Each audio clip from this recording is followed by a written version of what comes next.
حضرت نوح علیہ السلام کی تیار کردہ کشتی میں پخانہ کرنا شروع کر دیا. اس نے اس کو بتایا، اس نے اس کو بتایا، میں یوں کر کے آیا. جتنی بڑی وہ کشتی تھی ساری کی ساری پخانہ گند کر کر کے بھر دی، اوپر کانوں تک بھر دی. اللہ کے نبی کا پھر دل دکھا، الہی یہ کیا بانی؟ فرمایا گھبرانا، مجھے اپنی کبریائی کی قسم اگر انہی سے صاف نہ کراؤں تو میری خدائی کیا ہوئی؟ آپ گھبرائے نا.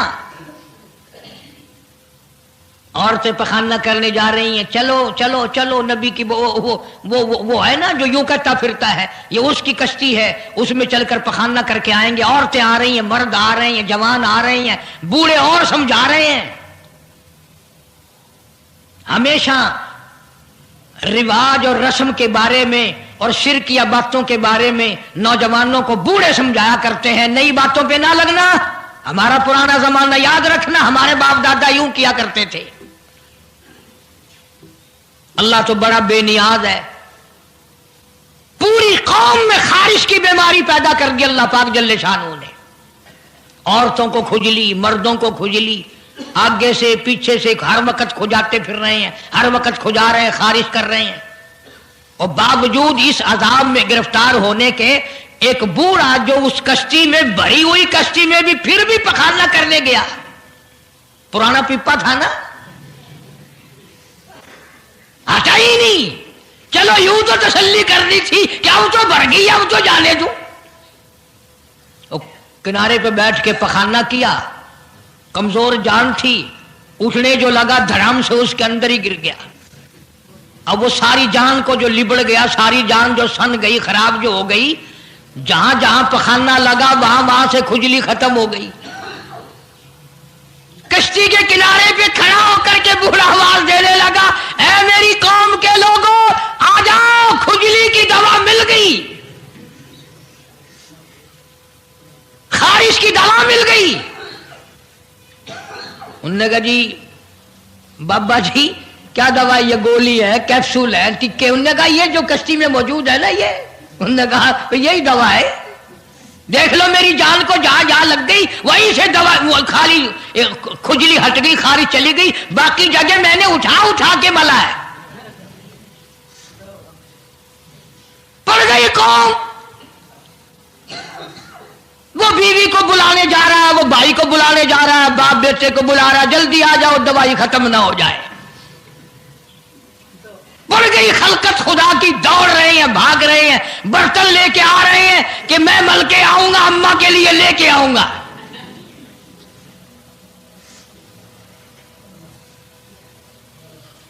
خدا جا ہوا.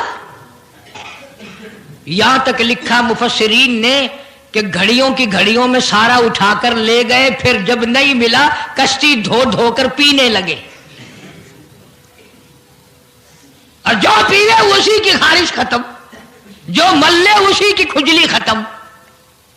اللہ پاک نے آواز دی، کیوں میرے نوح علیہ السلام دیکھ رہے ہو؟ کہ جی ہاں. کہ پھر مانتے ہو نا میری خدائی کو؟ دیکھ لو انہیں سے صاف کرا دی کہ نہیں. یعنی گو کھانا منظور کر لیا، نبی کی بات نہ مانی، پیغمبر کی بات نہ مانی، اللہ کے جلیل القدر نبوت کے تاج والے کی بات نہ مانی. آ گیا وہ وقت جب اللہ پاک جل شانہ نے عذاب بھیجنے کا وقت مقرر کر رکھا تھا، اور پھر بھی باز نہیں آئے. چھیڑ خانی کرتے تھے نوح علیہ السلام کے ساتھ. کیوں بھائی؟ وہ تو کہہ رہا تھا عذاب آئے گا، کب آئے گا وہ عذاب؟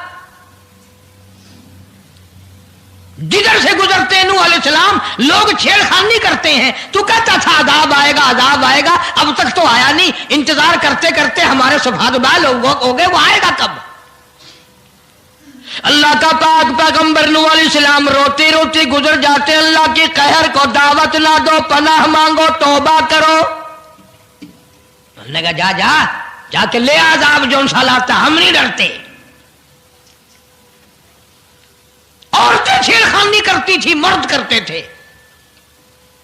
ایک دن نوح علیہ الصلوۃ والسلام تندور پہ روٹیاں پکوانے کے لیے گئے. بوڑھی روٹیاں پکایا کرتی تھی, روٹی بھی پکاتی جاتی ہے, وہ بھی بعد نہ آئی. کہنے لگی بیٹا نوح, شکل بھی تیری اچھی, صورت بھی اچھی, عادت بھی اچھی, بڑا شریف معلوم ہوتا ہے, لیکن تجھے جھوٹ بول کے کیا ملا؟ تو نے جھوٹ کیوں بولا؟ انہوں نے کہا اماں میں نے کیا جھوٹ بولا کہ تو کہتا تھا عذاب آئے گا.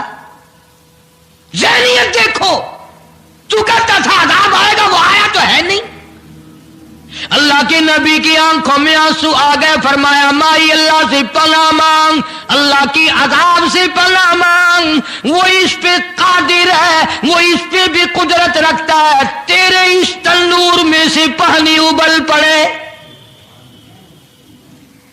وہ اتنی بھی طاقت رکھتا ہے. چنانچہ نوح علیہ الصلوۃ والسلام نے وہاں سے پیٹھ پھیری اور چلے ہی تھے کہ اندازہ لگاؤ کسی گلی جگہ سے اگر پانی نکلتا تو کچھ سمجھ میں آ سکتا تھا. اور خدا تو وہ ہے, آگ میں سے پانی نکال دیا, تندور میں سے پانی ابلا, اس تندور میں سے پانی ابلا. سیدنا نوح علیہ الصلوۃ والسلام نے اپنے ماننے والوں کو اکٹھا کر کے کشتی میں بٹھا لیا. خود بیٹا خود گھر میں پیدا ہوا, گھر والے نے جنا, گھر میں پلا. نوح علیہ الصلوۃ والسلام کا لخت جگر, پیارا نور نظر, جس کا اللہ پاک نے ان آیتوں میں ذکر خیر فرمایا. میں قرآن کریم کی آیتوں کا ترجمہ کرتا ہوں. فرمایا وہی تجری بہم فی موج کالجبال ونادى نوح. سیدنا نوح علیہ الصلوۃ والسلام نے اپنے لخت جگر کو, اپنے نور نظر کو, اپنے بیٹے کو آواز دی, یا بنی ارکب, او میرے پیارے بیٹے, او میرے نور نظر, او میرے لخت جگر, او میری گھر والی کا دودھ پینے والے, اور میں نبی کی گود میں پلنے والے ہیں, ارکم معنا ولا تکن مع الکافرین.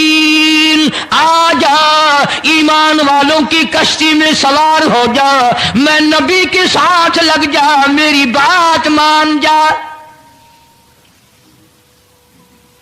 بیٹے کو سمجھایا ہے سیدنا نوح علیہ الصلوۃ والسلام نے, آ میری بات سن, او بیٹے آ جا, مارا جائے گا. وہ آگے سے کہنے لگا, قرآن نے باپ کی بیٹے کی گفتگو کو نقل فرما دیا. آگے سے کہنے لگا قال سآوی الی جبل یعصمنی من الماء.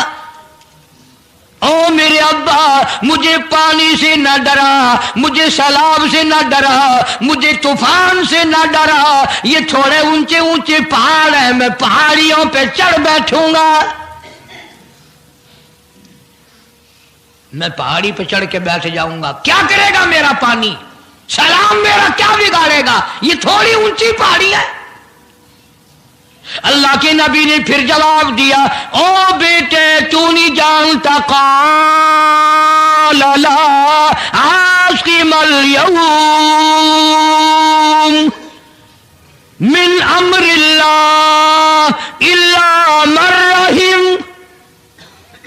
او میرے بیٹے غلط خیال تیرا, پہاڑیاں نہیں بچا سکتی,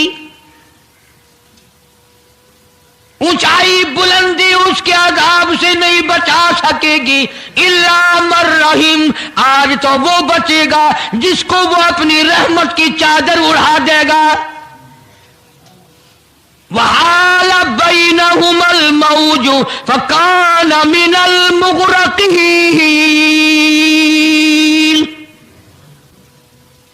آیا طوفان, پہاڑیوں کے اوپر سے پانی گزرنے لگا.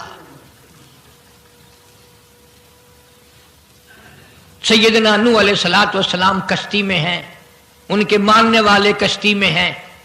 سیدنا نوح علیہ السلام نے اپنے لخت جگر کو, اپنے نور نظر کو